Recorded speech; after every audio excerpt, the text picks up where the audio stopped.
8व्या वेतन आयोगामध्ये कर्मचाऱ्यांचा किमान पगार थेट 69,000 रुपये करण्याच्या मागण्या जोर धरत आहेत। पण जर हा नियम लागू झाला तर देशातील लाखो पेन्शनधारकांची लॉटरी लागणार आहे। कारण एका विशेष फॉर्म्युल्यानुसार पेन्शनधारकांची किमान पेन्शन थेट 34,500 रुपये होऊ शकते। हे गणित नक्की काय आहे जाणून घेऊया या व्हिडिओमध्ये।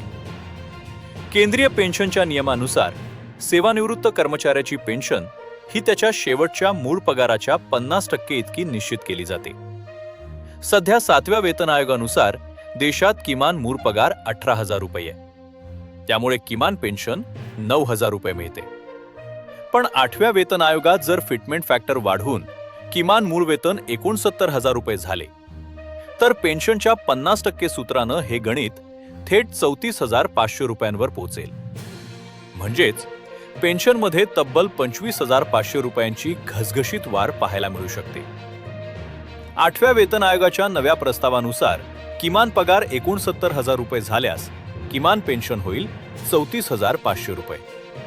विशेष म्हणजे या 34,500 रुपयांवर दर 6 महिन्यांनी वाढणारा महागाई भत्ता DA वेगळा असेल, ज्यामुळे पेन्शनची रक्कम आणखी वाढेल। वाढत्या महागाईच्या काळात ज्येष्ठ नागरिकांना आणि सेवानिवृत्तांना आर्थिक सुरक्षा देण्यासाठी ही मागणी अत्यंत महत्त्वाची मानली जाते। दिल्लीत होणाऱ्या आगामी महत्त्वाच्या बैठकांमध्ये यावर काय अधिकृत निर्णय होतो याकडे आता सर्वांचे डोळे लागलेत। या वेतन आयोगाच्या नवीन अपडेट सर्वात आधी पाहण्यासाठी आपल्या चॅनलला आत्ताच सबस्क्राइब करा आणि बेल आयकॉन दाबायला विसरू नका।